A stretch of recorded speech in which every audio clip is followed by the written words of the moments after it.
Don, do you see any indication of other people trying to get in? Not at this time. We are live on YouTube now. It is time to begin. But at this point, this is the all I have. Oh, no, I don't. Oh, I think we're waiting for two more people. Bud won't be here, but Brent and Dan.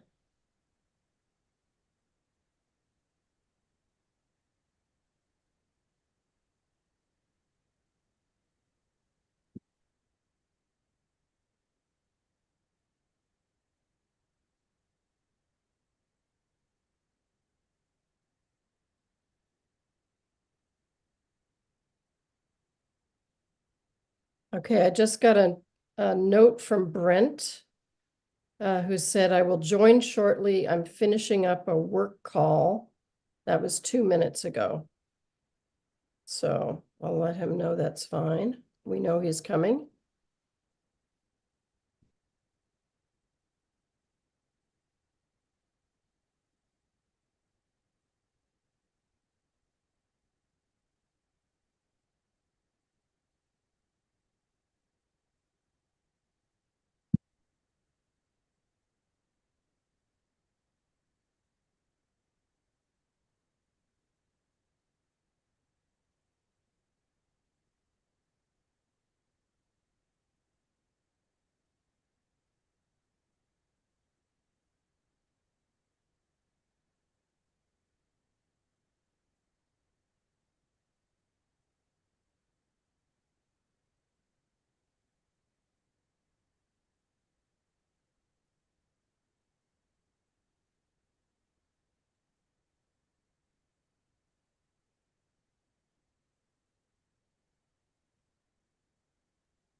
For those of you who are watching at home, we're just delaying a few minutes because we're expecting at least one more member in order to get quorum. So we'll just wait for a few minutes more and then we'll get started.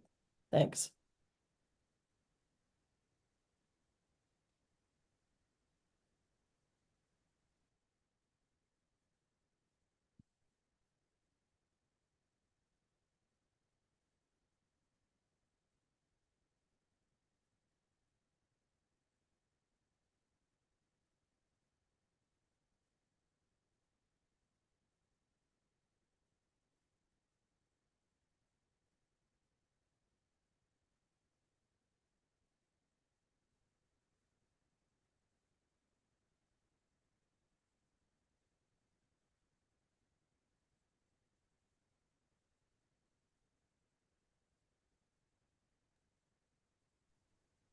excuse me, Cheryl. Dan Yes. has now joined us via phone, so I don't And believe we'll be able to see him, but he is here.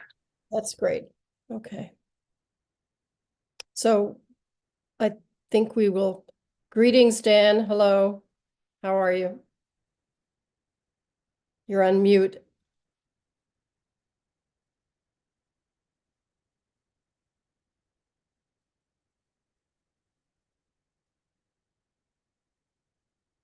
There, can you hear me now? Yeah, perfect. Thank you. Sorry, I just drove in and I drove to by the Oh, Plex there. So I had to go back into sorry. Southampton and Okay. Well,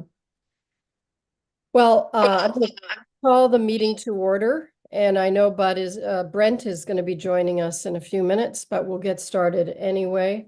And it is 5:35 p.m. And welcome everybody, all members and guests. And our land acknowledgement today is going to be read by Odette Bartnicki. We acknowledge that we are meeting on the traditional lands and treaty territory of the Saugeen Ojibwe Nation, which consists of the Chippewas of Saugeen and the Chippewas of Nawash Unceded First Nation. We understand this land holds immense significance to the people of Saugeen Ojibwe Nation. We appreciate those who live and work alongside of us today and who continue the traditions of their ancestors as stewards of the land we are privileged to inhabit. We thank them for their contributions that they have made in both caring for the land and in shaping this community. We commit to truth and reconciliation, to acknowledging the truth about what happened to Indigenous people because of colonization, and to reconciliation, which begins with each and every one of us. And I see in the town's outline, there's a sharing moment, so I'm going to share a little one. We all know that climate change impacts Indigenous communities across Canada, in fact, globally, threatening their ability to exercise their constitutionally protected rights to hunt, fish, practice of traditional ceremonies, as well as access to essential resources and even clean drinking water. About a year ago this month, I had the honor of sitting down one-on-one with Chief Conrad Ritchie to talk about climate change and the environment. He inspired me to research ways in which climate change impacts Indigenous people and how Indigenous knowledge, called IK, can benefit those who work to protect the environment and address climate change. And I recommend the Indigenous Climate Hub. It's called that. You can just Google Indigenous Climate Hub for a host of resources. I have to tell you, I left that meeting with tears running down my face, but it was one of the best encounters of my life. As a committee appointed by local government and a public organization, we are dedicated to learning about Indigenous culture, to fostering a better relationship with First Nations and their people, and we commit ourselves to actions that move us forward on a path to healing along with the Ojibwe Nation. Thank you, Odette. Our next item is a disclosure of pecuniary interest and nature thereof. If anybody has such a disclosure, this would be the time to disclose it, or it can happen at any point during the meeting if it arises. Seeing none. Are there any requests for additions, deletions, or amendments to the agenda? Odette. I have just two slides I'd like to show at the end, showing a website to the GB Can website, so people can get on that, and one from Lake Huron Coastal, just two resources to add. Okay, so we'll put that under number 9. Dawn, is that appropriate? Communications for the committee? Yes, that would be fine. Okay, thank you. Okay, now that brings us to our adoption of the February 29th, 2024 minutes, draft minutes. Before we have discussion, I need a mover and a seconder. Kathy moving. Odette seconding. Thank you. Any comments, questions? I just had a query more in terms of how things move forward. I know that I volunteered for a couple of areas And I didn't initiate nor did we do anything before this meeting. That the other groups that the subcommittees that I was in part of, are we just moving ahead to do that, or I wasn't really clear on? Well, that, I thought, that is part of our agenda under the subcommittee updates. I I saw thought that. that when we get to that point in the Okay. agenda, we can talk about next steps for those Okay, perfect. committees. Any other questions or comments? Okay, then all in favor? Did I get enough? Yes, okay, that carries, thank you. Okay, and so that takes us to 8.1 and under new business. And today we are very pleased to welcome Dr. John Anderson, who's going to present information on climate change and the Federation of Canadian Municipalities Partners for Climate Protection Program. Just as a way of introduction, Dr. Anderson is a retired marine scientist who lives in the Owen Sound area, has researched and given many public presentations on the effects of local climate change since the 1880s and other material. In 2019, he co-produced a local climate change film called Resilience, Transforming Our Community. It's an excellent film if you haven't seen it. The link was sent to the committee, but we can also make that available on our website. For those of you who are interested, I highly recommend it. Dr. Anderson has served as a scientific advisor on climate change issues to various organizations, including Bagidawad Alliance, Inc., a First Nation environmental nonprofit, Niagara DAPS, an organization of 7 municipalities, and Brock University working on climate adaptation on the Niagara Peninsula, and the Grey Bruce Climate Action Network. He currently sits on the Community Climate Action Working Group for the Township of Georgian Bluffs and the Climate Action Owen Sound.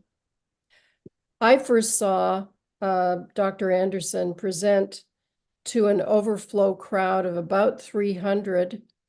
I am not sure. It was at the Bayshore Arena, John, and I don't know whether it was 7, 8 years ago. I was lucky enough to get a ticket to the ball series. Yeah. And you were presenting there, and it was a wonderful presentation.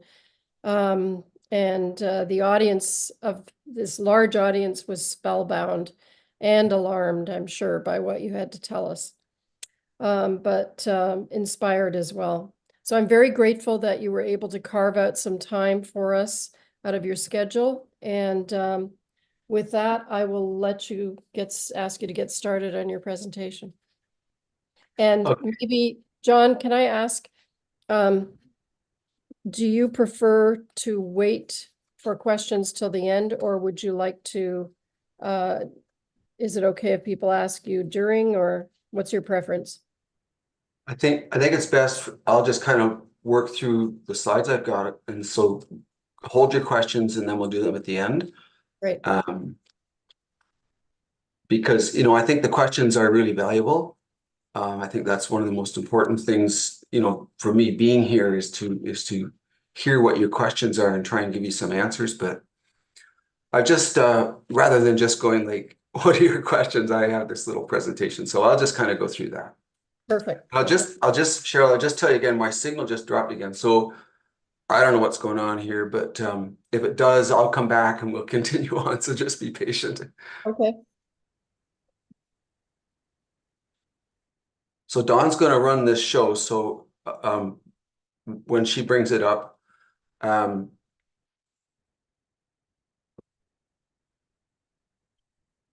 we'll start back at the first slide.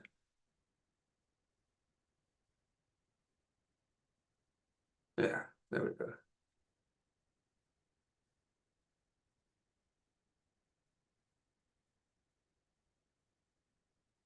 Okay. Okay, so everyone can hear me okay? My voice is coming through okay? All right.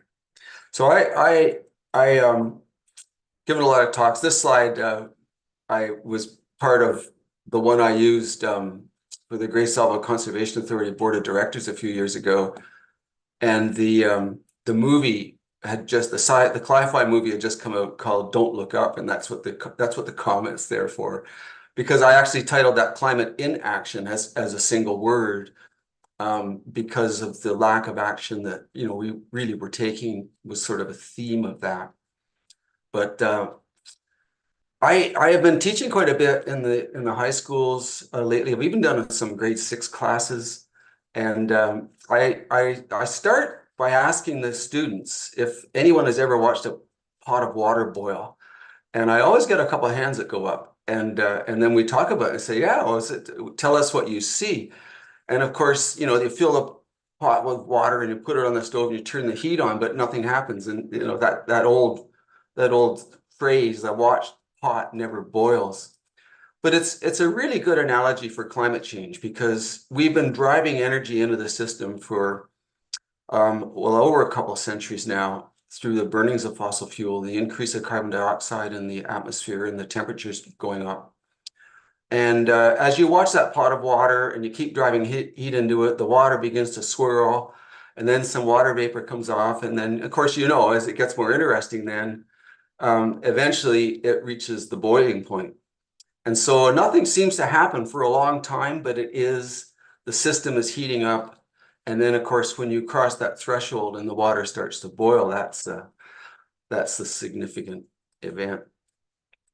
So if we go to the next slide, please, Dawn. I just started with a short list of why would you take climate action.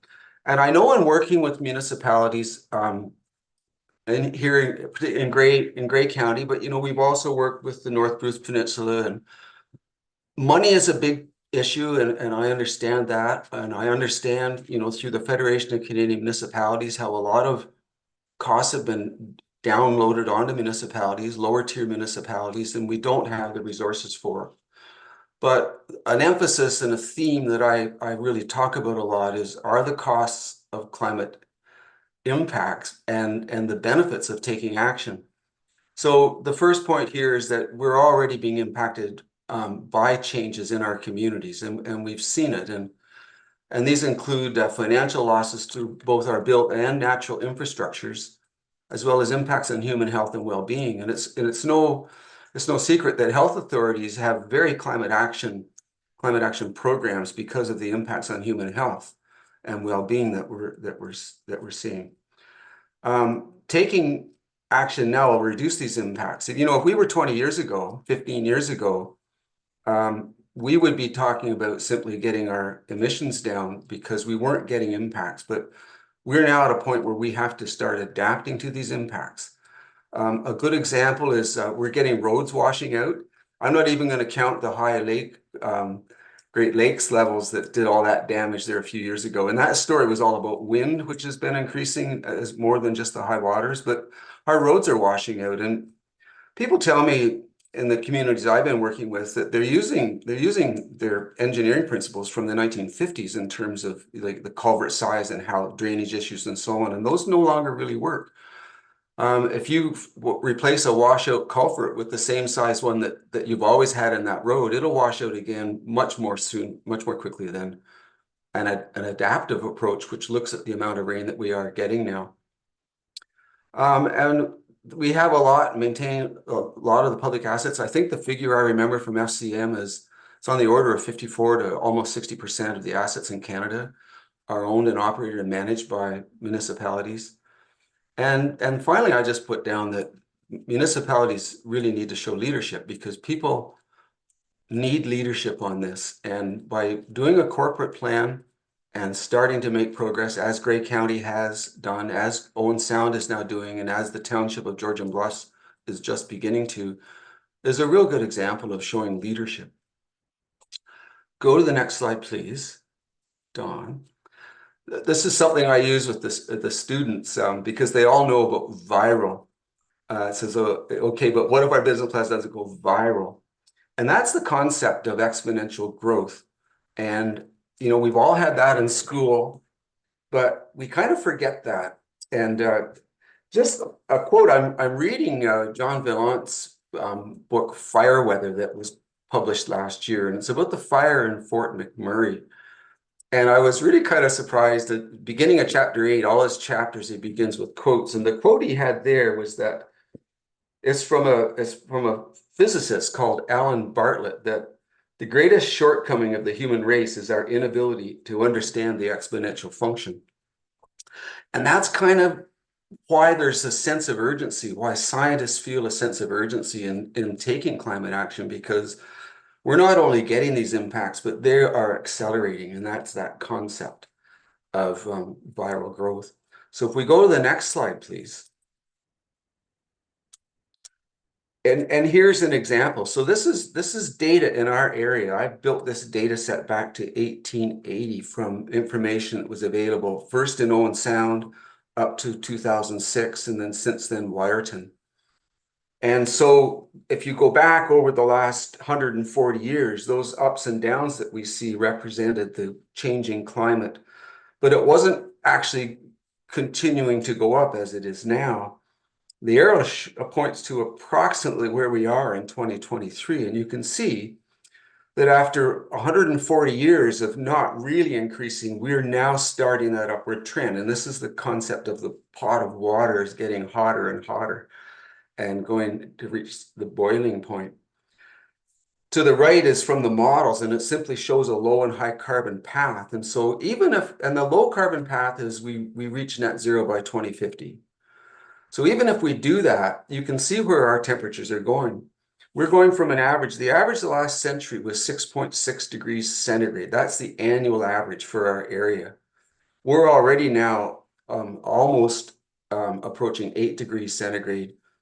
And even in the low carbon scenario, we'll be over 10 degrees as an annual temperature. And that is a huge increase. It represents that we are going to a different climate. Period.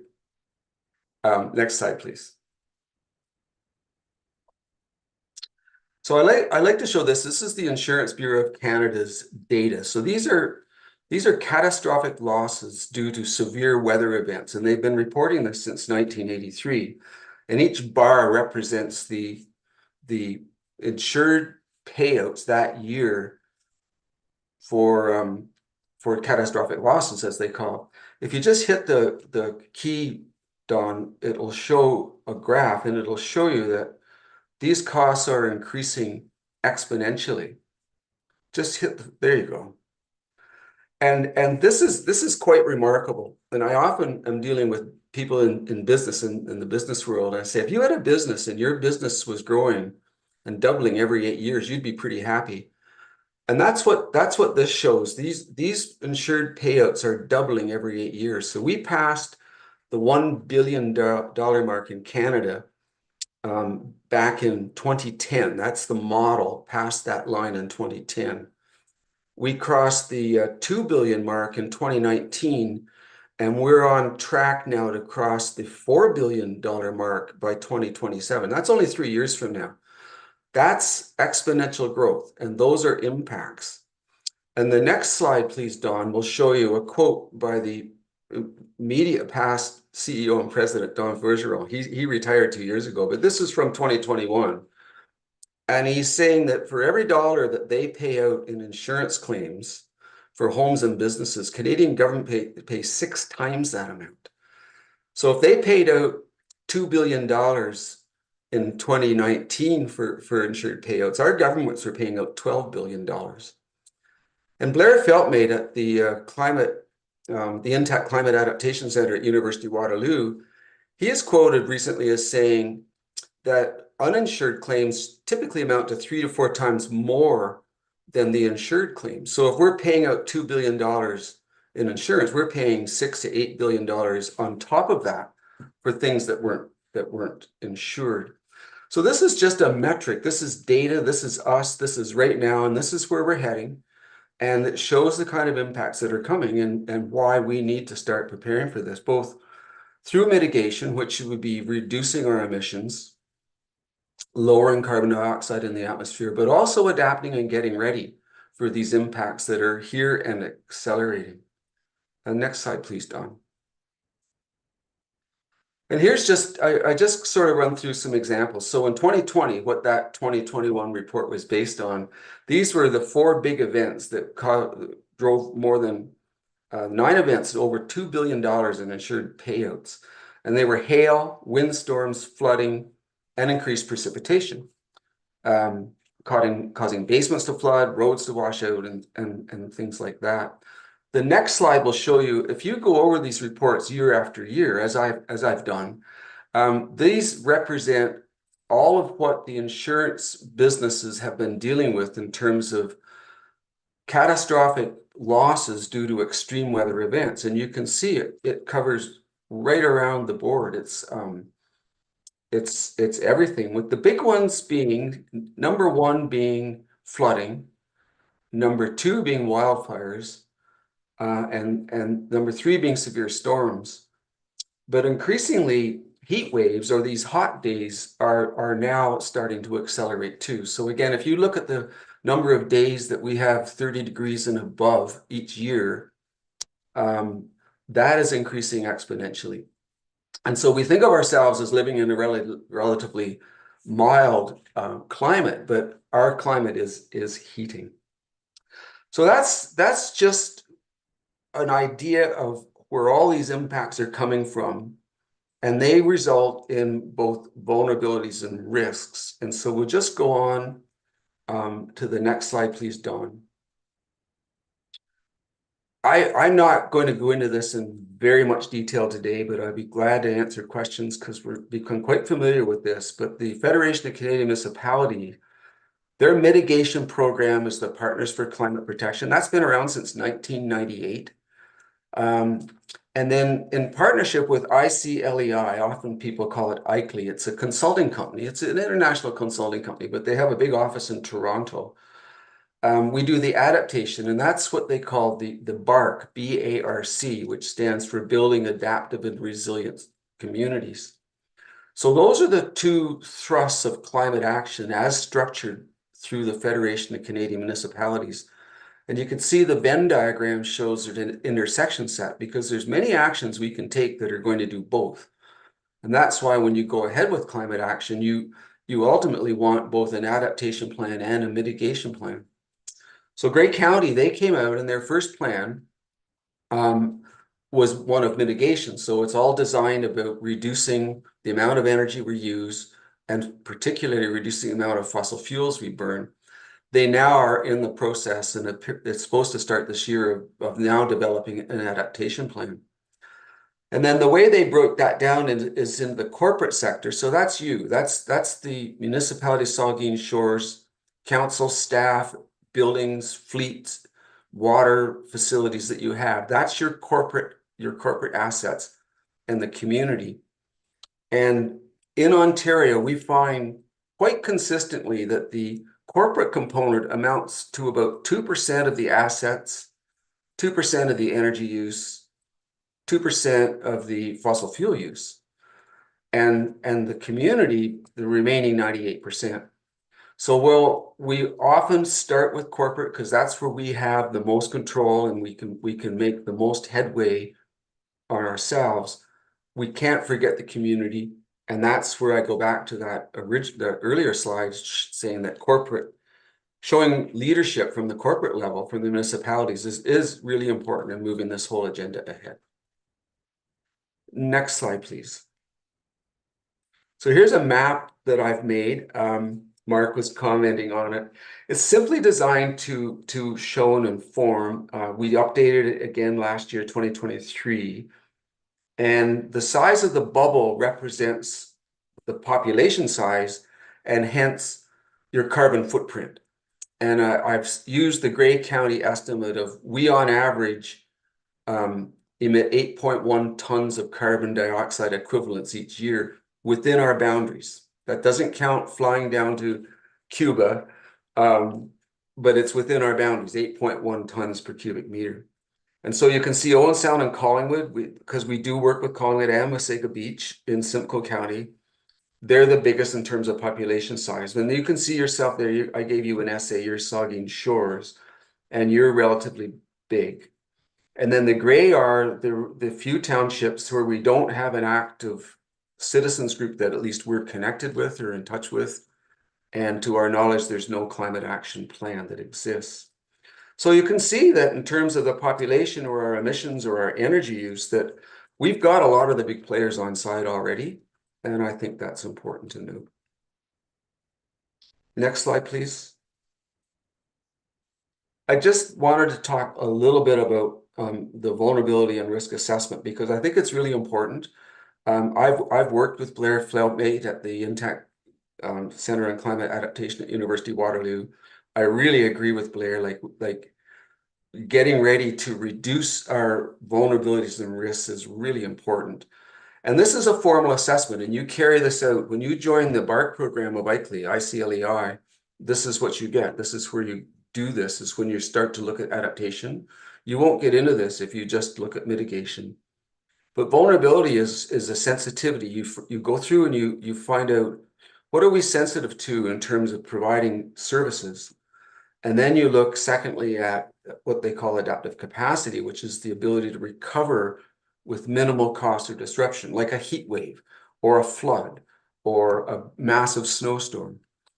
And then the risk assessment is pretty much it. Once you've identified where you're vulnerable, you look at the likelihood, like the likelihood of this happening as a risk. And then given that it might have a high likelihood of happening, well, what's the consequence? It might be only minor right through to catastrophic. So they have this 5-stage scale about the consequence. And if we go to the next slide, please. This is what was done here in Kinloss back in 2018, and they worked with ICLEI on this. And I don't know about you, but when I first saw this, I was surprised that we here living in this pretty benign part of the world have all of these vulnerabilities that are high. There were 19 that were high, 20 that were medium. There were only 8 that were considered low that they went through. And the report identified that the community, and this is the community of Huron-Kinloss, has a high sensitivity and a low adaptive capacity, which means they're quite vulnerable. Next slide, please. So I went through their report, and this is simply based on the assessment that was done in Huron-Kinloss. On the left side are the climate threats. So they had 1, 2, 3, 4, 5, 6, 7 climate threats, freezing rain through to the frequency and intensity of precipitation. This is just out of the report. And then over here on the right is the category that they impacted: built infrastructure, natural infrastructure, socioeconomic, built / socioeconomic, and natural / socioeconomic. And the lines, the thickness of the lines represent how many threats were linked to those 5 categories over there on the right. And so what you see is that natural infrastructure is pretty important, followed by natural / socioeconomic, just on the thickness of these lines. Built infrastructure is definitely there, but you might be surprised to know in our rural communities that our natural infrastructure is vulnerable, and it's important, and it's something that we want to, I don't know if protect's the right word, but we want to try and minimize impacts. Next slide, please. And here I come back to costs. The Federation of Canadian Municipalities. So it's kind of grayed out there. So their quote from their reports, research indicates that the benefits of investing in community adaptation and resilience outweigh the costs of such investments by a ratio of $3 to $4 to 1. So that's the ratio. And what you don't see there, because it didn't carry through on this slide, is that now is up to 8 to 1. So remember, they've been doing this since the late 1990s. And as we've gone forward, that ratio simply gets bigger because there are more and more impacts that we're now getting because things are accelerating. So we went from 3 to 4 to 1 to 6 to 1. And then the most recent, there it is. Okay, 8 to 1. So that's simply to show that you can make a really strong business case for taking action. you're going to save your citizens money. And this is data. Next slide, please. Hence the climate lens. So I put that climate lens document together several years ago.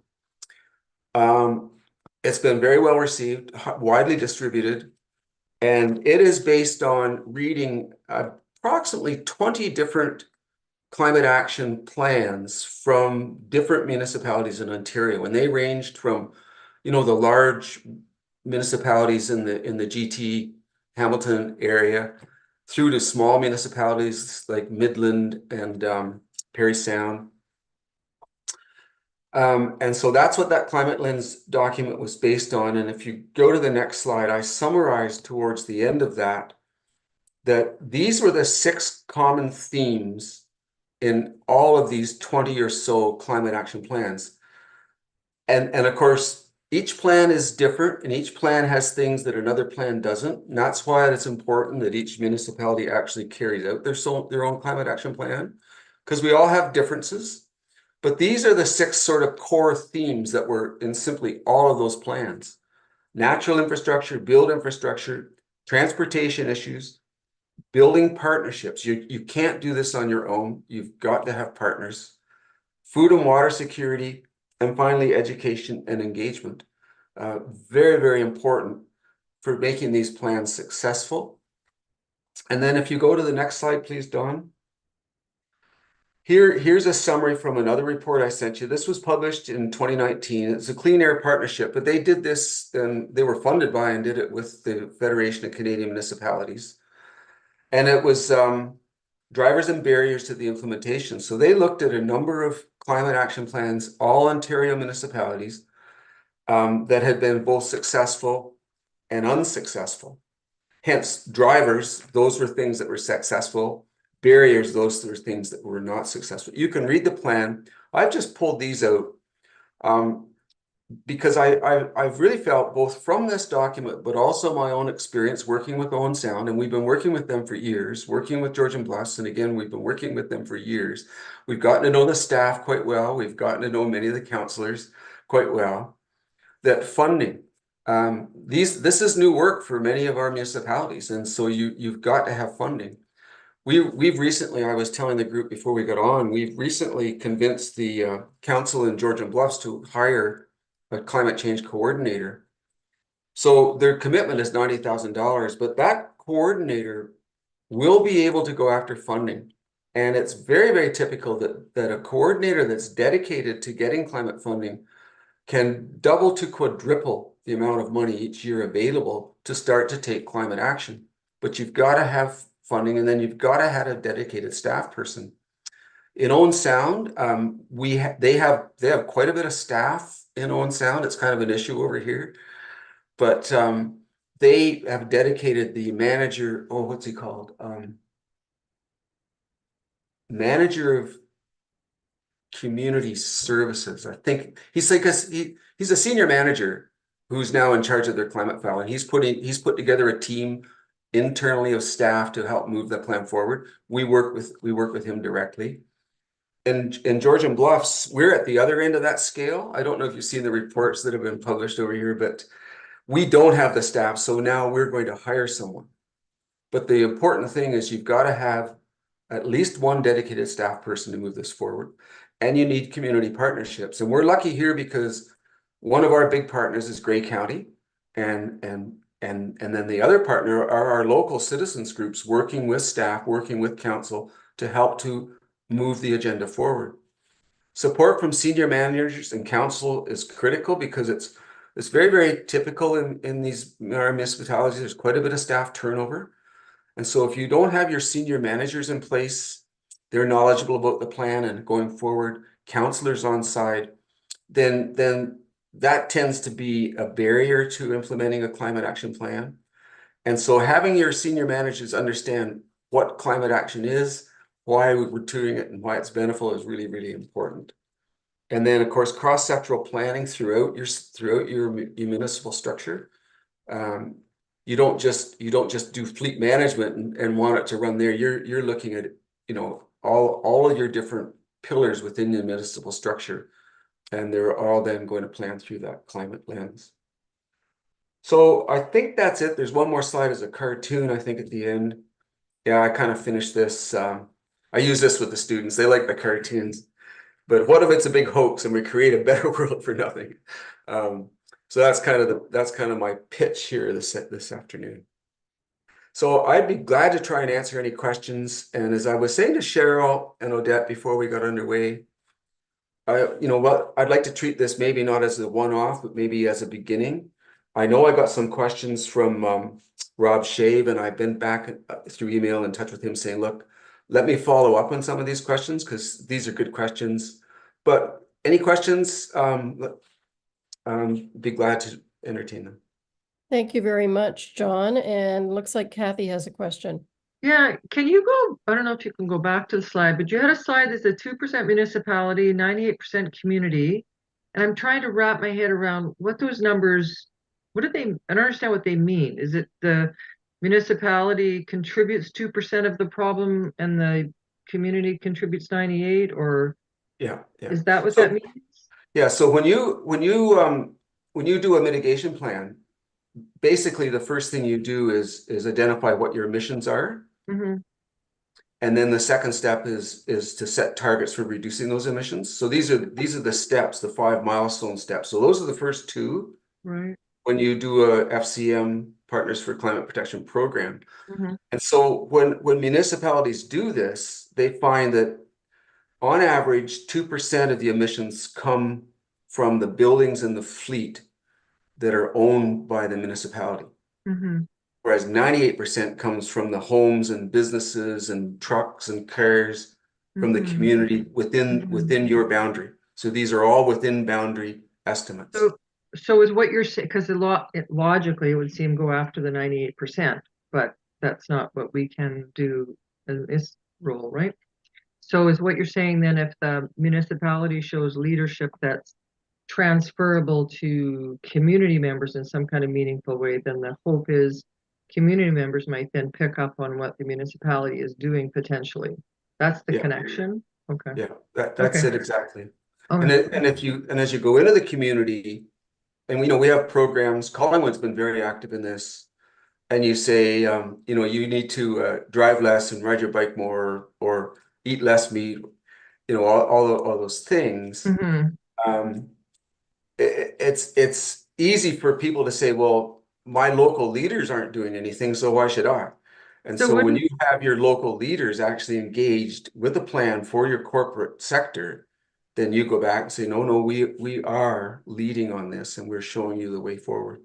so can I ask a second follow-up kind of Yes, question then? Kathy. Okay.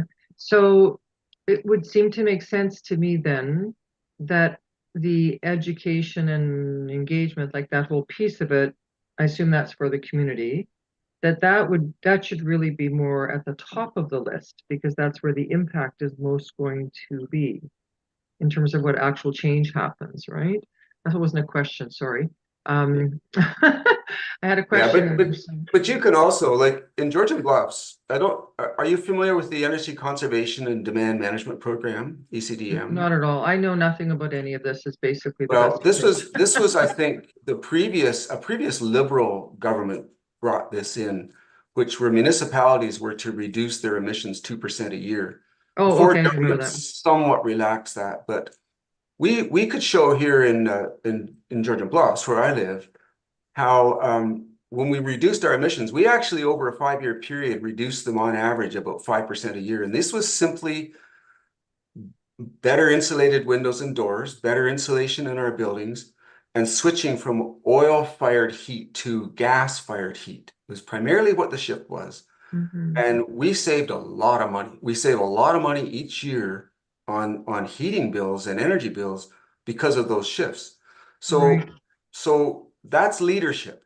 And many houses in our area are not well insulated and require a lot more energy to heat and keep comfortable, whether it's winter or summer, than would be necessary if we just had programs that help people have better, more efficiently insulated homes. It just seems to me if the biggest impact is really the 98%, then I think that's to me, that's the more sensible approach to take, is to try to do things that can change that 98%. If you're looking Yeah. for, Yeah, the most so- immediate impact, which it sounds like we need, given all your stats and things, right? So, Right, okay. so we've, one of the events that we've held here last year, it was quite successful, and we did it with the township. So this is our local citizens group. We had an EV event held up at Cobble Beach in Oh. collaboration with the Cobble Beach Association. Yeah. Well attended. We had 2 or 3 different dealerships there. The Ford dealership was there with EVs, and just informing the citizens about what an EV is. Mhm. And then in Grey County, they're working in partnership with Huron County and Wellington County. I think those are the 2 to put in EV charging stations. Mhm. Our township applied for a federal grant to put in charging stations at our township offices here in Springmount and also up in Shallow Lake. We're waiting on that federal funding, but these are ways that you can lead, but then also help your community. Mhm. Okay. And if you go into them, there's lots. And what we do, what we're really following over here is the leadership of Grey County and their implementation plan, which is a publicly available document. So if you want to get a further and better sense of where are we going in township of Georgian Bluffs or City of Owen Sound, look at the Grey County's implementation plan, because those are the paths we're going down to. So I think it's next Wednesday that we're having a green building standard. So this is another initiative the county's kicked off, and many of us have registered and are going to this, and there'll be local builders there. And so the county is intending to bring in a green building standards code. And so this is the very early stages of this, and the public is welcome to come to this meeting. You have to register, there's limited space. So these are just examples of how we're moving ahead, both the corporate, because Grey County will only build a highly efficient, I'd like to say net zero building, but I don't think I'm that confident yet. So they're showing that leadership, but they're also taking that into the community and our local businesses and people. Okay, Kathy? thanks. Okay. Other questions or comments? Odette? Today, I was interested in what you said, John, about Intact Center and the Canadian Insurance Bureau, because today in my mail came the annual bill for our house insurance or our property insurance, which has jumped tremendously. My husband did make a call to the insurance company, spent about 45 minutes with a lovely gentleman on the phone explaining that, all these different things that are part of climate change, from fires to floods to groundwater and surface water and everything, all that's gone up because the cost of the repairs includes increased labor costs and increased fuel costs and everything else. So it's not just your average. So my question to you, and I haven't looked at on the Intact Center website, which is fabulous for guidebooks for municipalities, by the way. My question is, are you aware if municipalities have a good climate action plan, are their residents getting a break in insurance costs? Oh, good question. I do not believe so. I do know that to get money from Infrastructure Canada, you have to have a valid climate action plan. And so if you think you're going to get green money to fix things, you won't get it without a climate action plan. Commenting on the insurance costs, yeah, our costs are going up, and they're pretty much going to go up as much as the insurance payouts, if not more. And in the this year's annual report by the Insurance Bureau of Canada, which came out in January, they highlight that they are now involved with the federal government bringing in a national flood insurance program, because insurance companies are pulling out of insuring people's homes and businesses for flooding, just as they have in the States. I think 3 of the largest insurers of the States have pulled out of Florida, Louisiana, Mississippi, and California. They won't even insure people there anymore. So we are now looking at a national flood insurance program in Canada that would be funded by you and me and not by the insurance companies. They I would can't. imagine that's true of fire insurance in a lot of areas as well. Yeah, so Blair Feltmate and the people there at the Intact Center, they're now really highlighting the fire impacts, risks, costs. Reading this book by John Villant on fire weather, it's just I kind of put off reading it, but boy, I'm glad I'm reading it. And like one of the questions that that Rob had was about the forest fires and fires here, and it's a very real risk. Mhm. Even though we live in a relatively moist area where the precipitation has been increasing decade over decade since the 70s, we do get these dry periods. And what's happening is when we get them, they call them deeper. Mhm. Scientists call them deeper. So they kind of last longer and they're more severe. Mhm. And then you might remember the Parry Sound fire of 2018 that raged north of Parry Sound and south of the French River. Just as an example. It was quite large and quite terrifying. Smoke drifted across to the Bruce Peninsula. I know that. So that's sort of my answer. Mhm. Is I don't think having a plan would reduce insurance costs, but it's increasingly recognized by the federal government that citizens are going to need help. Well, thank you. Yeah, John, if I can, before you go on to questions, I read Fire Weather a couple of months ago.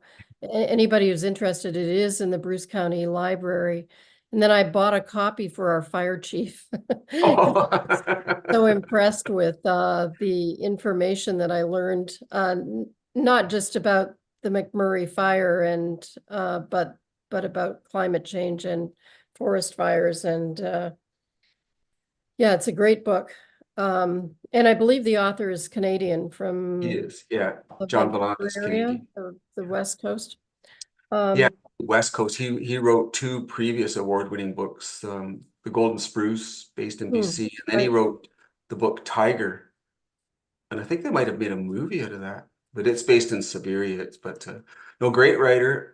I'm really glad I'm reading the book. I thought I knew everything I needed to know about wildfires. I didn't. And his stories there. I've been writing down quotes of people because you kind of get in a point where you don't realize the dangers, and so well, that was one fire in 2016 in one area of Canada. It actually is, in my mind, providing a good analogy for what climate change is actually doing to our whole country. And we the past is, that was a fire that they had never seen. They write about those two forest fires from Slave Lake who had a 2011 fire, Jamie Coots and his son Ryan. They knew. Well, I dare say that the people in Fort McMurray know now too. Yeah. I was just going to ask you when I was looking at that graph about the catastrophic losses in the insurance industry, and there is a spike in 2016. Was that from the Fort McMurray fire? Yeah, that was it. And you can see 1998, that was that big freeze that you had here in Ontario and Quebec. I didn't live here at the time, but I remember, well, my family does. I remember hearing it. Yes. Yeah, so those are sort of the big events that are driving it. But the last couple of years, I mean, they have been both a combination of wildfires and flooding. It's really weird. That like in BC, for example, they've had both going on simultaneously. So those are the biggest insurance payouts typically. Well, I think I listed them before: flooding, wildfires, and severe weather. In Ontario, severe weather is a big one for us. We get these ferocious storms that come through with lightning and hail and the winds. I've analyzed the winds from Lake Huron. I've been working with the First Nations environmental group from Cape Croker, and I can show you that the winds have been increasing steadily since the 1980s when they first started measuring them.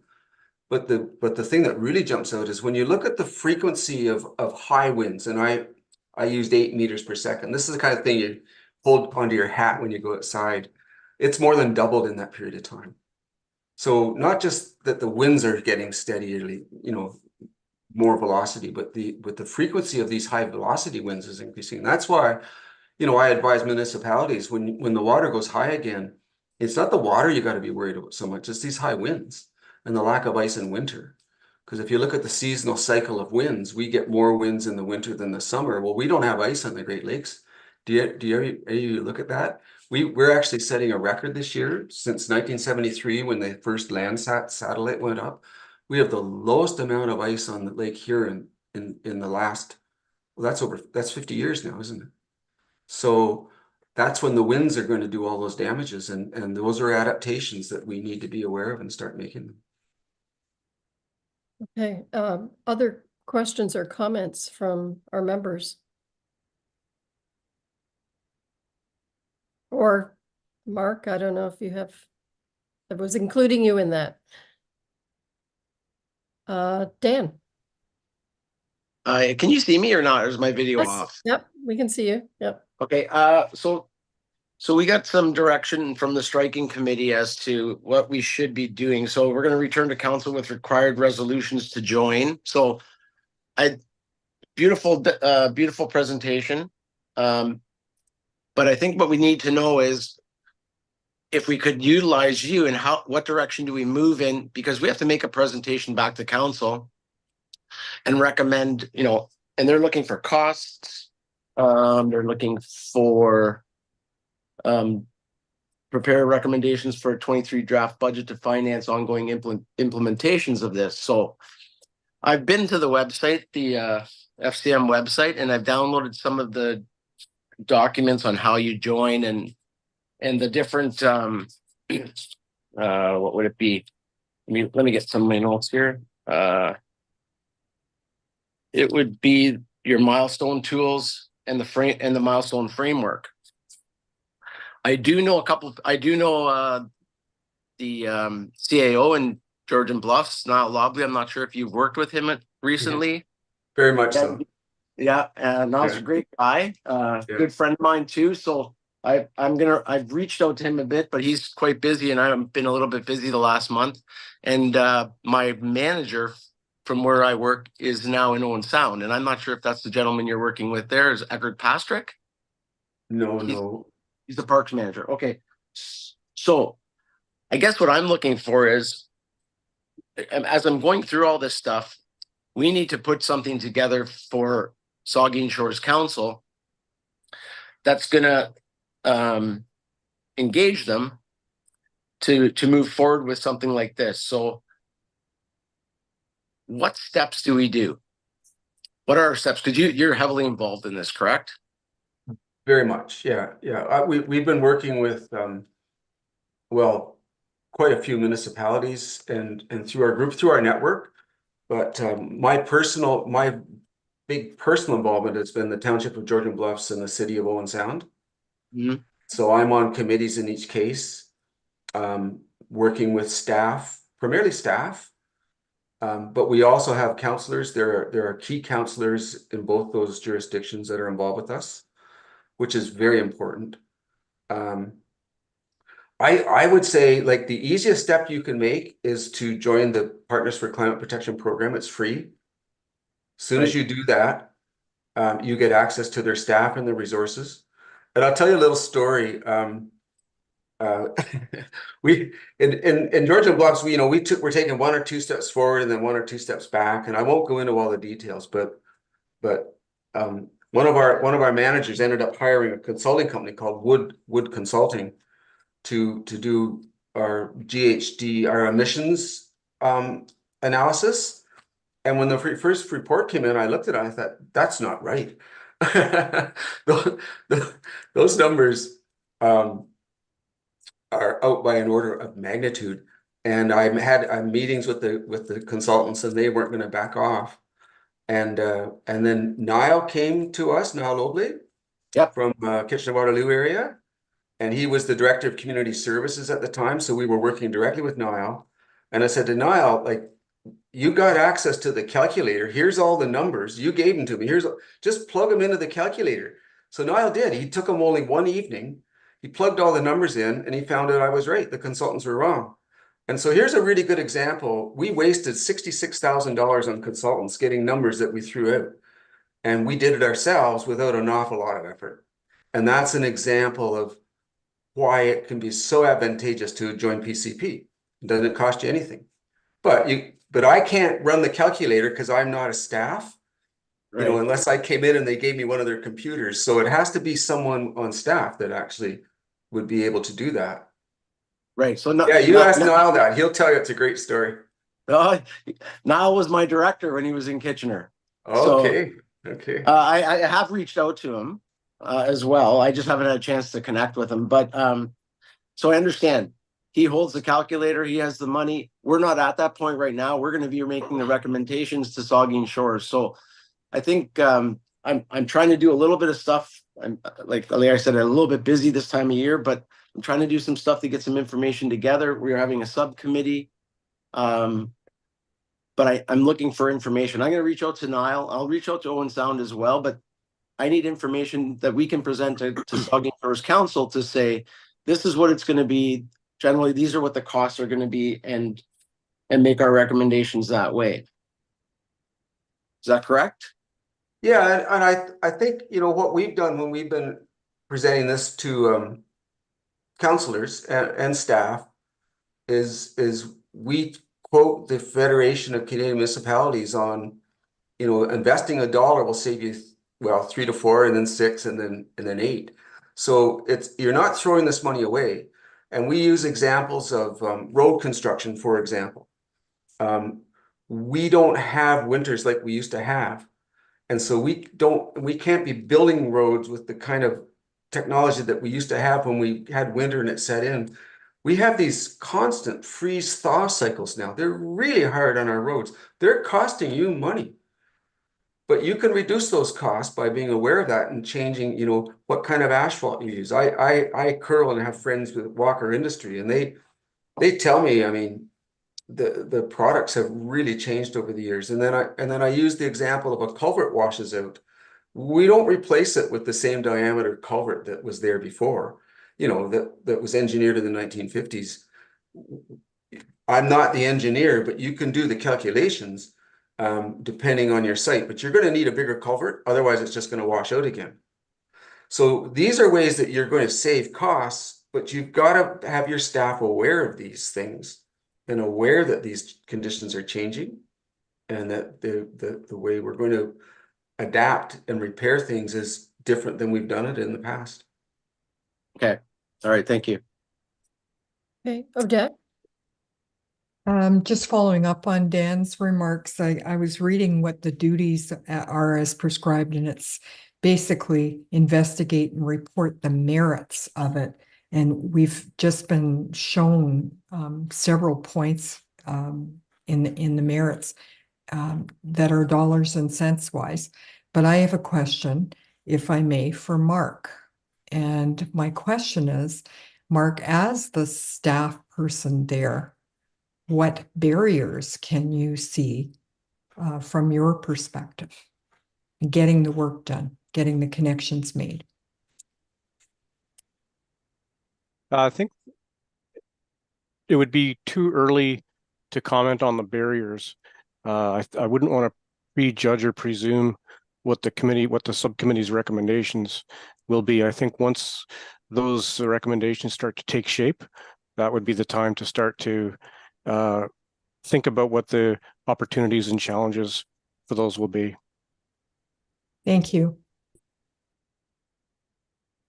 Yeah, if I can just say that, you know, that freeze thaw cycle you were talking about, there's sort of a perfect this came up in a discussion I was having with a resident. And right now we're going through a cottage street study in the town.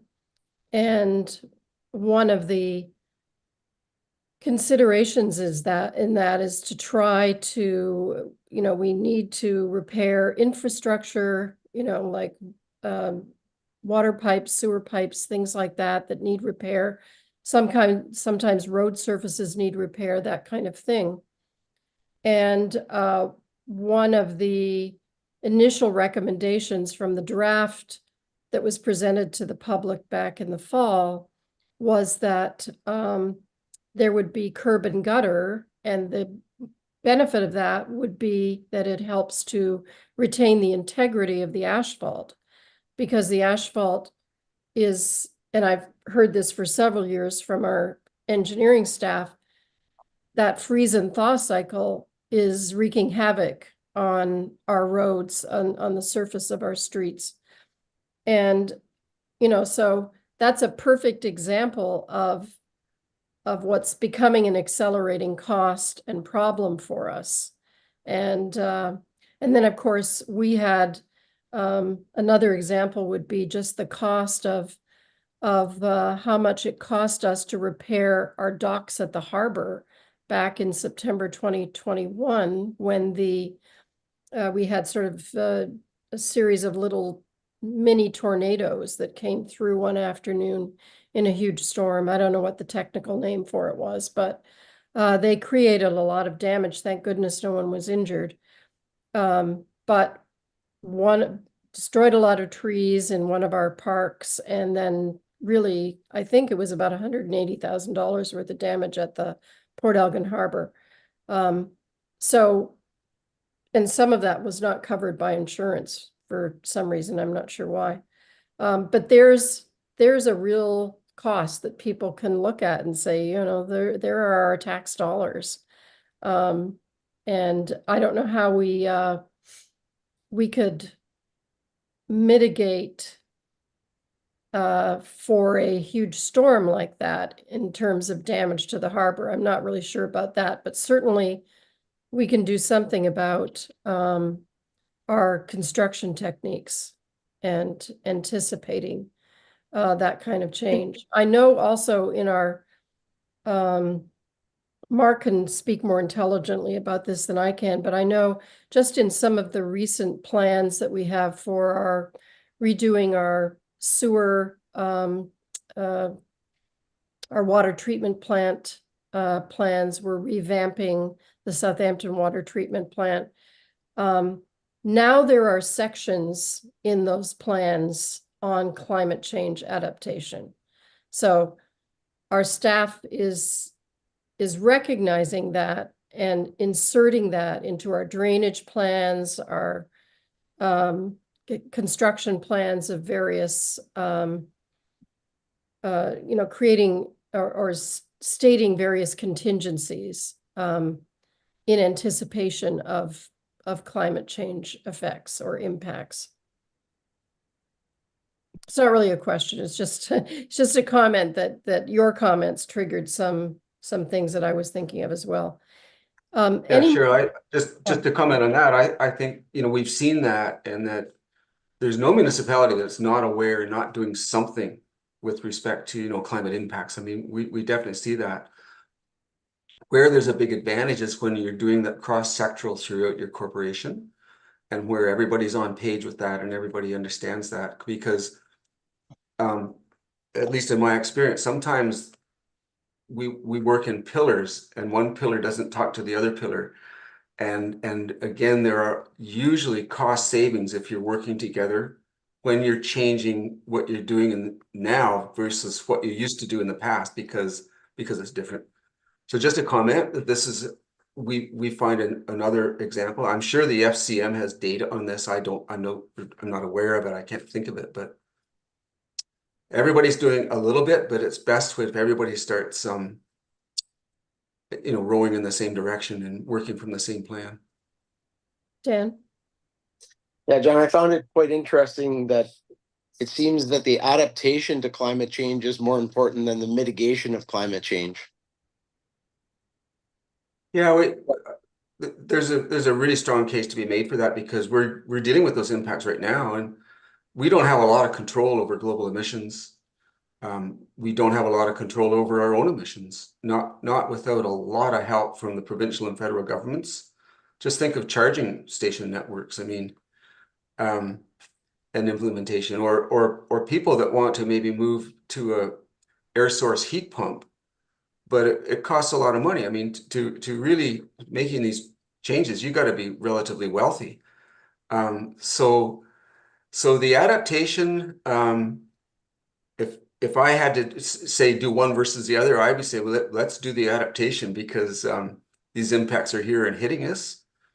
But I guess we're following Grey County. They led with mitigation, and that's what we've been doing over here. And then adaptation is coming along secondarily. I think they're both important, and as that little Venn diagram showed you, there's a lot of actions that do both, and maybe that's where you really start. Well, it's just the increase in the dollar ratio for like your investment in adaptation. That ratio, how it's increased over the years from what was it, 4 to 1, and now it's 8 to 1. Oh, looks like he's froze. Oh. Okay. Hopefully you'll be back on in a minute. Okay. Okay, thank you. Sorry, I lost my connection. Yeah, that's okay. Did you hear the end of Dan's comment? I didn't. I missed it, Dan. Oh, I just said it. The investment in adaptation, where it's increased from 4 to 1 up to 8 to 1. It looks like that's quite substantial. Yeah. And it's again because of the impacts. And if you look at the Insurance Bureau of Canada graph I showed you, then you understand why. Because we're getting more and more of these events that have more and more energy in them, and they're causing more and more damage. And it's way ahead of population growth. If you look at Ontario or Canada, yeah, our population is growing. So we're building more buildings and et cetera, but it's not anywhere near the rate at which these payouts are increasing. Does anybody have another question, Odette? John, as we are building a rationale or a case to take to council, could we have your permission to use some of your slides in that? Sure, absolutely. Thank And you. this is just a teaser. I mean, when I teach at the college, I used to have 3-hour teaching windows. I mean, we're just teasing at it here. I know. I have a lot of information. I could talk about snow and snow removal and stuff like that. It's everywhere you look, you find it. Okay. Any more questions from the committee? Kathy? I was trying to find a chat function in this Zoom, but there isn't one. There isn't, no. Oh, okay. Oh, that would make sense. Yeah, I get why. Will we get two things? Will we get copies of the presentation? Because as Dan was starting to talk about the mitigation adaptation, I was struggling to go, what was the difference again? And so will we get a copy of the presentation? Or can we? Yeah. Well, Dawn has it, so she has it there already. It's in the agenda digitally, but okay. you can request a paper copy for anybody. No, that's okay. I'll check there. And just a reminder, Grace, that I have to leave, or Cheryl, sorry, that I have to leave at probably in about 12 minutes or so. Okay, and Dan, I think we'll wrap it up with the last question for you. John, I was just wondering if it would be okay if I just contacted you on the side. I'm interested about your information on the snow removal, but I've spent 25 years in municipal snow removal, so we've done some things in the last 5 years that you may or may not know about. Sure, yeah. My email, I advertise it quite widely, so yeah, you can get in touch for sure, Dan. Okay, all right, perfect. Thank you. Appreciate it. Okay. Thank you, John. We could go on and on and on. I know it's fascinating, and I appreciate you going over your time with us. But I will definitely be, and I know we will be taking you up on your offer to connect again. And I think one of our agenda items is for our subcommittee that's looking at this to talk about their next steps. And I'm sure one of them will be to see if they can connect with you again and get some more guidance. So thank you very, very much. Yeah, be glad to do it. And you know, we're learning all the time over here as we're going forward with this. So be glad to stay in touch and reconnect again. Okay, thanks. You're welcome to stay on if you want to. We're going to continue on with our agenda, but I know you've had a busy day already, so. Yes. So, well, again, thanks very much. Thanks for your questions and attention, and yeah, stay in touch for sure. Okay, thanks a lot, John. Great to meet you, John. Bye. Okay, thank you. And so I guess what I would just say on that is if you have questions that you didn't ask or anything that you'd like maybe an answer in writing or something, or to expand upon, if you want to send them to me, I'd be happy to send them on to John. And as I said, I know sincerely we will be trying to use him and get some more information. I still have some practical questions about the process as well. Okay. 8.2 is, I guess, Mark, right? Relevant town 2024 business plan updates. Yeah, thank you, Chair. Just a brief update that the tree canopy plan project continues to be on track to have a public engagement opportunities in May. I don't have the details of that, but we're on track. We're building the engagement tools and materials, and I think we'll be seeing you'll be seeing those in April. Oh, okay. We'll come Yeah. to the committee in our April meeting. Yeah. That's great. Yeah. Thank you. We're targeting the first, I don't have a date, but the week of May 7th, 8th, 9th in that neighborhood is what we're targeting for a public Okay. I think it's going to be an open house format. Okay, don't do it on May 7th because we have that council meeting, the SETI council meeting. Right. Okay. Thanks. Okay, thank you. So the subcommittee updates, you got the report that Odette and I worked on. Bud is on that committee too. Unfortunately, had a death in the family, so he's been unable to be involved for the last week or so. But I wanted to just give you an update. I had a meeting with Jill Root, who is our strategic initiatives manager. I had a meeting with her today, and I wanted to give you an update on, we talked about some ideas that we presented to her in that report with regard to Earth Day specifically. And just generally speaking, Odette and I, and we sent it to Bud and he was okay with this, and is that we just felt like the timeline was too rushed for us to put together anything really complex as an Earth Day activity, and that we thought that maybe one of the best things to do that would support what the municipality is already planning to do is to focus on communications, and that ties into our public engagement and participation mandate in the committee. So in my meeting with Jill today, she said that the town's cleanup week is April 15th to 19th, which is the Monday to Friday immediately preceding Earth Day.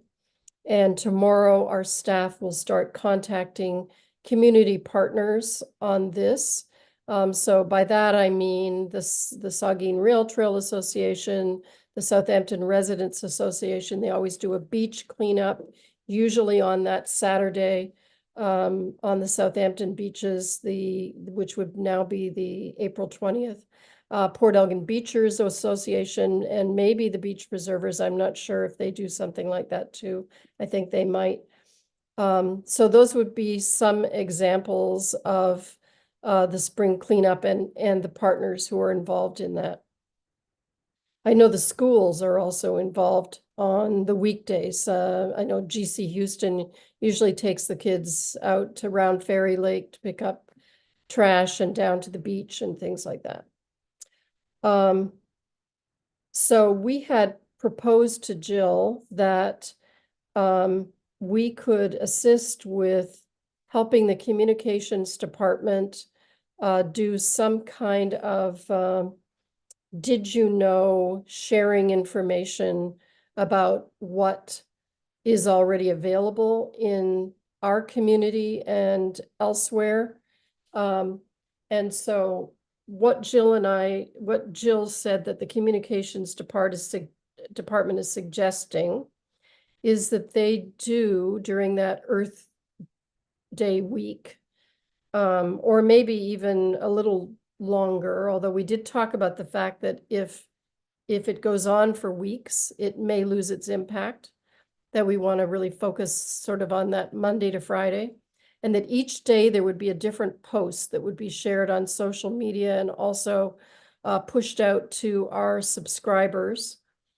And so they would like 5 or 6 themes.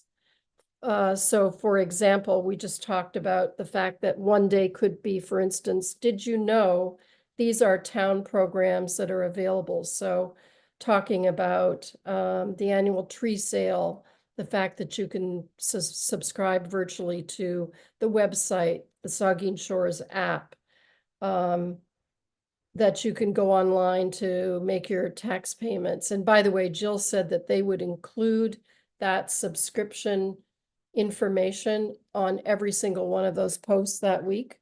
And they do send it out, that information with tax notices. That we could talk about what the town has already achieved in terms of emissions reductions, active transportation initiatives, our new bylaw, which is encouraging natural plantings in front yards or in yards as well as traditional lawns.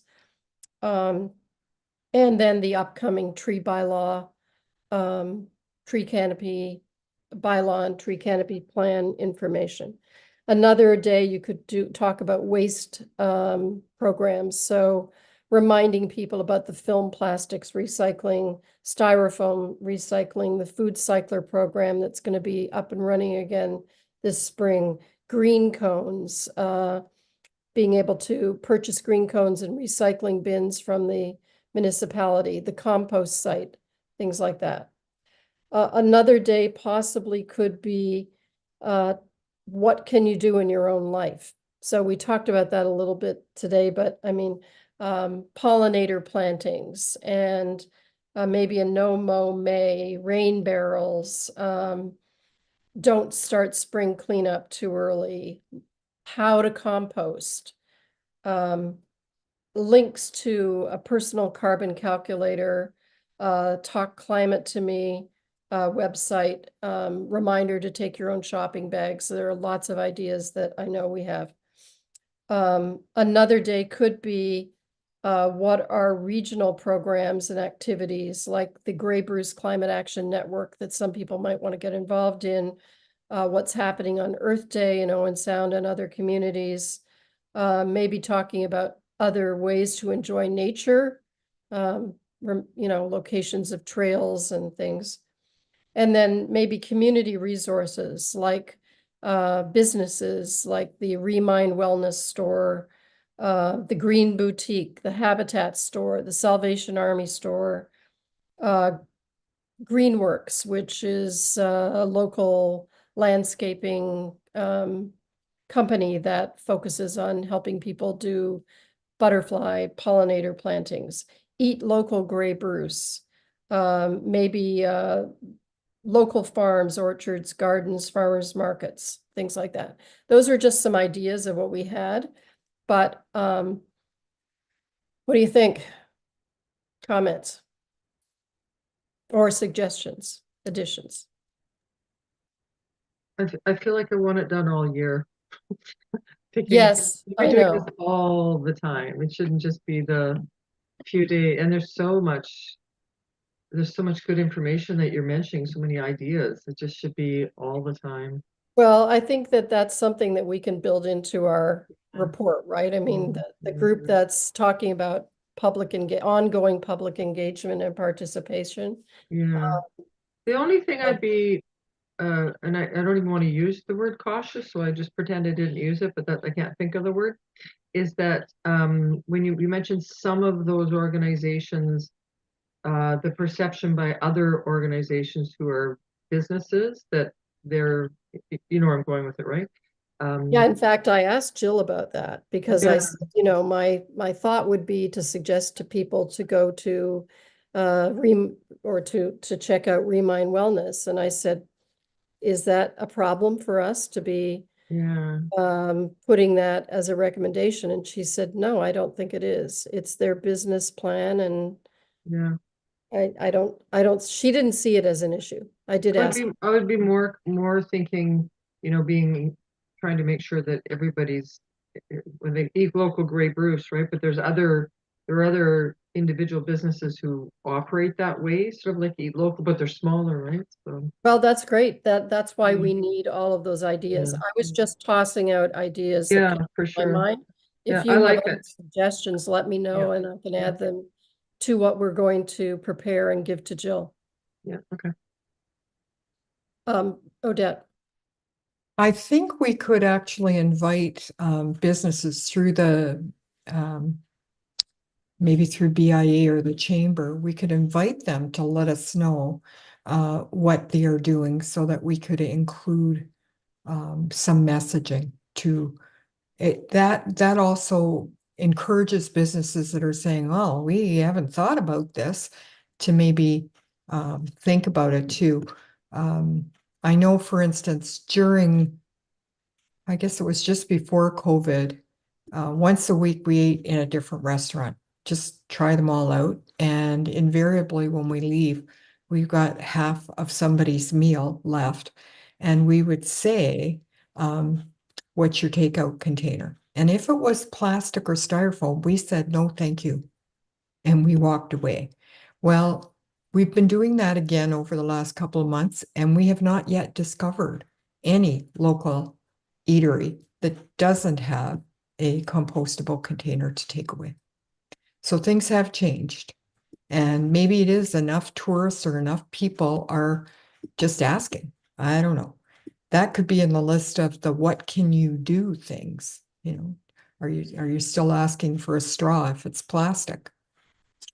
Okay. Dan. So I have to sign Um, off now, Cheryl. So bye, Okay. everybody. Have a good time. Bye. Okay, thank you. So, how about promoting something during that week, but that lasts all summer long, like the Horticulture Society, the programs that they put together for planting and stuff. Yep. Yeah. Very good. Yeah. Yeah, I mean, this was not intended to be an exclusive list by any means. I was just tossing ideas out. So please, excuse me, if you have suggestions of what we can put in there and prepare, maybe Odette and Bud and I can put our heads together and come up with some. Jill would ideally like basic information for each day that the communications team can put together into their ad or post. But I feel like maybe if you take something that runs all year long or through the summer months or through the winter months and promote it that week. Yeah, that's a great idea. I mean, if you have other suggestions on any of those, please send them to me. Odette. Sorry, you're on mute. There's a program that's been run in some of the GBCAN municipalities. I know Collingwood ran it a couple of times, and I contacted one of the creators, and it's a 52 weeks program. So each week they put out one thing that you can do in reasonable things, not buy a heat pump or, there's sort of things that the average person can do. And one of the Simcoe papers actually did it for free for months and months and months. Others got it through subscriptions to the GBCAN website. But there's that idea too, Dan, that, to get out something. But what Cheryl and I were speaking about was, how do we get more people to subscribe so that we can push out a reminder? Did you know that you can recycle film plastics? I can tell you, if I ask 10 of my neighbors that, I'm lucky to get 3 that do. Yeah, they don't even know what it How do we is. do that? Yeah, and I forgot to mention that Jill, we had, Odette and I had talked about this, but Jill brought up that we are very welcome to prepare something that will go into the environmental calendar. So every year since, I think this was introduced in maybe 2010 as a suggestion of the very first environmental committee that was formed in Saugeen Shores. This environmental calendar, I'm sure you've all seen it, but it's published annually and it goes to a lot of people. It's very popular. And so Jill did say we are very welcome to prepare something, and I'm going to be in touch with Carrie Dahl, who's the person in charge of that, and get a sense of what her timeline is, what the parameters of what she's looking at in terms of how much information. We don't want to duplicate information that's already there, but what new information can we put in there? So that's something we can also work on. And that would be maybe part of the subcommittee on ongoing engagement and participation. Okay, any other comments on that? Or all I would say is that if something comes to mind, please send it along to me. And Odette, maybe you and I can talk about when we can get together and put something together as post material for the communications team for next week. I just Odette. have a thought about, you said you're going to speak to Carrie Dahl about the calendar. Yeah. Would you ask when you do if there can be an electronic version of that? I know a lot of people won't pick up hard copies of Yeah. things like that anymore, but they might go online, especially if we were emailing it. Did you know this exists? And put the link. So they have, they're driven to electronic version of it. Less paper, more environmentally friendly. Do you know, Mark, is there an electronic version? There must be. Do you have any idea if that's available? I don't know for sure, but I would be surprised if there isn't one. Yeah, because I But I remember can confirm that. that would be great at the time, where I can ask Carrie too when I talk to her. I remember at the time we were doing the first environmental committee, and Amanda was showing me, we were going through in one of our meetings looking at an electronic version, but I just don't know if it was widely distributed that way. I don't think so. I know that there are challenges with AODA compliance, accessibility compliance, when you start talking about distributing electronic versions of things. So that we'll find out about that. Okay, any other points on that? So the other thing I know, I didn't expect anybody to have done any work. Dan, it sounds like you're already working on the PCP piece, which is terrific. How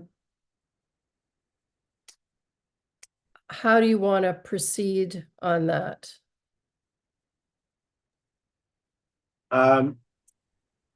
If in the just in a quick email of maybe who the subcommittees are and their contact information, so that we can work outside of just a meeting. We can always email each other with what we have and share that information. Okay, we'll do that. Makes a lot of sense. Okay,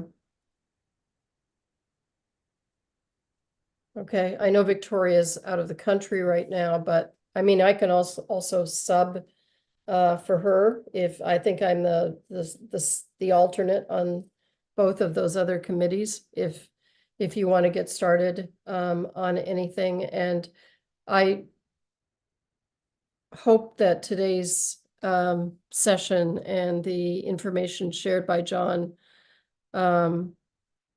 was useful, because I think you guys have in some ways the hardest the hardest task of any of the subcommittees. So But actually, I think it was a great presentation and a great resource. Luckily, he's close by. and I don't mind making contact with the people in Georgian Bluffs. I know them quite well, actually. So I think, and I'll touch base with John as well. But as I do this stuff, I think it's important that I need to share it with the rest of the committee. And if you're an alternate on that committee, we'll just include you or CC you so you Yeah. stay up to speed on it. Yeah, and the other thing I was going to say, I didn't mention it in the meeting with John, but I did contact Megan Miles, who was a counselor in North Bruce Peninsula and was sort of the driving force up there in terms of them getting their climate action plan together, at least to initiate it. And she didn't run for re-election in 2022, but she is now the, I think, climate coordinator for Gray County. And I've been communicating with her, just asking her her experience in North Bruce Peninsula, and she is very happy to help us as well. So we've got another resource there. And I'm sure I've talked to the folks in Huron-Kinloss as well, and I'm sure we can chat with somebody down there as well. John mentioned him. So then the other committee is the Public Engagement Recognition Awards type thing, and I know Brent, Kathy, Odette, I think you guys are on that one. Any thoughts about, other than me sending out contact information on everybody in each committee? Is there anything else I can do to help you get started on that?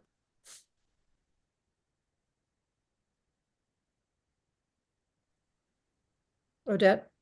I just want to find out Brent's availability and CAF's as well, and then maybe we can set up something either electronically or in person. Okay, so Just start talking, to start the talk. Yeah. first step. So tomorrow I'll send out that contact information on everybody, or I can do it tonight too. Brent, did you want to say something? Yeah, Odette, I know I missed the last one because I wasn't well, and then I ended up being late for this because of work. But I think if we can circulate some meeting options, and yeah, I'm in Southampton, not far from where Cheryl lives, so let's make some time and start getting some momentum to our work stream. Cheryl, there was also another committee that you referred to as perhaps having some model of how to have criteria, and I can't remember what that committee was. Does anybody remember anything like that? Did I refer to that in the first meeting? I think so. Maybe it's just me. Because I've got a note, but I can't find anything, and so maybe it's I'll just. look back through my notes and see, and then I can send that out along with the contact information if I Thank you. remember what that was. I Thanks. wonder if it was the Heritage Committee, Cheryl. The Heritage Award. I think so. Oh, yes, yes. Yes, thank you. I can send that. I will send that. I probably was supposed to send that already, and I will definitely do that. Yeah. Okay. Okay. Thank you. Any other comments on that? Okay, our last piece is, we didn't have any communications, but we're inserting Odette's information on the links to the Grey Bruce Climate Action Network, I think, and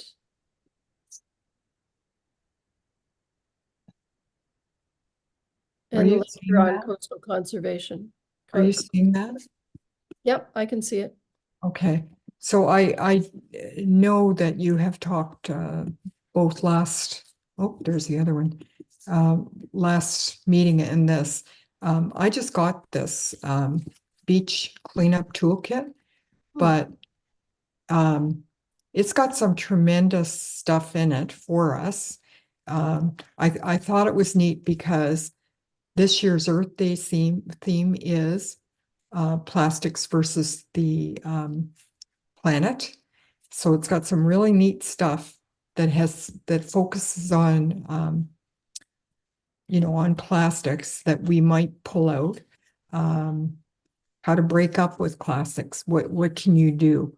And I'm pretty sure that if we contact somebody at Huron Coastal, that we will definitely get permission to use bits of this in our communications. So I can send you that link to this document to send out, or Yeah, would you please send I'll that send it to you Dawn? and to Sarah then, okay? Yeah, So- and CC Dawn as well, because we could put that into, I'm sure she'll want to include that in the amended agenda. Yeah, And the other thing is, that would be a good sixth day, a sixth post. yeah. Because Jill said we could do six, and that's appropriate because that's the Earth Day theme, right? Plastics versus the Also for planet. those community groups that are going to be looking at beach cleanups, I think it's lots of stuff there. So Yeah, I could definitely send it to the SRA. yeah, And I also have the contact information for the president of the Port Elgin Beach Association, so I can send it to him. But yeah, when we go out on the SRA beach cleanup, you always get these teeny little, fragments of plastic that. yeah. I also saw today a school engagement idea about a beach cleanup. It's not in here. Just a photo of what a student did on a piece of cardboard. All of the junk that was picked up on the beach was categorized into different types of plastic and stuck on this. It looked like a grade 3 or grade 4 kind of project, but I thought that would be a way to engage students, not only in the environmental cleanup, but there's just so much math, language. I'm a teacher. You have to excuse me, but many things that you can get out of kids and they don't even know they're learning. So the other was just this website for you, because you heard John mention Grey Bruce Climate Action Network. It actually started less than 5 years ago, and there was a group of us taking a course together, and we actually weren't taking the course in Grey Bruce, but we were all from Grey and Bruce in this bigger crowd. And so we started the network as a way to support each other. And we have reached out to every municipality in both Grey and Bruce. And as you heard a bit from John today, Grey it just was ripe for the picking there. And possibly because the majority of people that took that original course 5 years ago also live in Grey, as did I until 5 years ago. So we did have some participation from a little bit from Hanover at one time and stuff, but people move on. Anyway, I'm giving you this so that you've got the website if you want to look. There are some really good resources on here and some good connections that maybe Dan will want or I'm others. not seeing that post, that link. You're not This is seeing it? still this is still the beach cleanup toolkit. Oh, I'm sorry. It's Hmm. okay. Why is that not doing it? Huh. Okay. Apologize. I can't share it. New share there. There it is. Okay. Oh, Cheryl, I have to depart. yes, okay, thanks, Brent. You're welcome. Apologize again to everyone for being late. It was a call that I did not project to run an extra half hour late, but it did. That's okay. Yeah. Okay, thanks a lot. We'll Thank you. talk to you later. Bye-bye. Are you seeing it now? A purple? Yes, I Okay. see it now. Okay. So it's a simple website, gbcan.org. It's the website is relatively new, but it does have some good connections on it. And you'll see for Saugeen Shores, you'll see my name as though we are an official group. That's just because I've been attending for the past 5 years that I've lived here. And there really isn't a group of us. We're the group. We're it. But there's some good stuff. It tells you who's involved and you know, what has happened as a result of this group, and how we can be more involved with it if we choose to be. There's Earth Day stuff in here and tons of stuff. So I will also send that along, Cheryl, and I'll copy it for Sarah and Dawn as well. Okay. Thank you. Now, Dawn, I need your advice because I realize that I went past the endorsement of the Earth Day activities report without actually taking a vote on it, getting a motion. Is that something I can still do with our membership here? So unfortunately, we no longer have quorum, Yeah.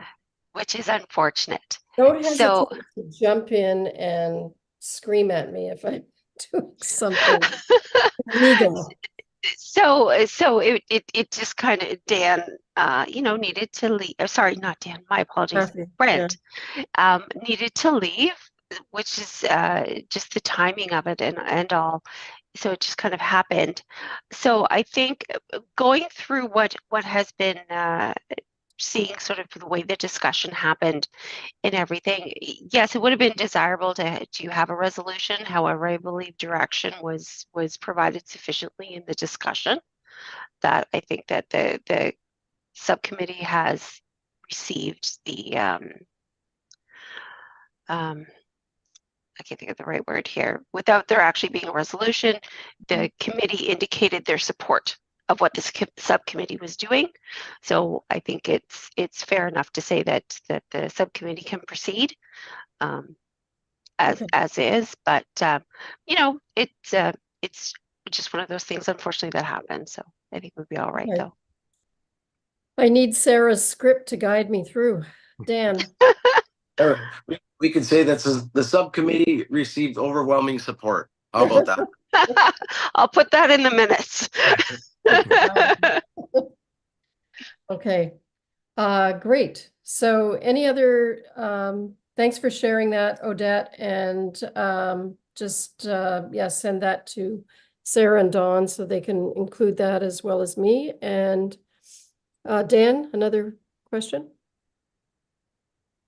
No, I don't know why the hand doesn't go away. I'm trying to get it to go away. No, there we go. There it is. There it is. Okay. Great. So any other matters? Okay, our next meeting. Sorry. Sure. Sorry, Cheryl. Sure. Yes. I wanted to mention before we rang off that a few minutes ago I located the PDF version of the environment calendar and sent a link, email link to yourself and Dawn. So okay, perfect. So is that's it fair something, to? Sorry. That's something we can include in our did you know? If the link is already there and it's available, then we can add that. Perfect. Okay. So our next meeting is April 17th at 5:30. And I need a motion to adjourn then. Odette, seconded by Dan, and all in favor. Okay. Thank you so much, guys. Thanks, everyone. I was just gonna say, Cheryl, because we lost quorum, that the We don't need to do adjournment. that. Yeah, Okay. so Okay. okay. I'll learn. Okay. All Thank you good, very all much, good. everybody. Thank you, Dawn. Thank you, Mark. Bye-bye.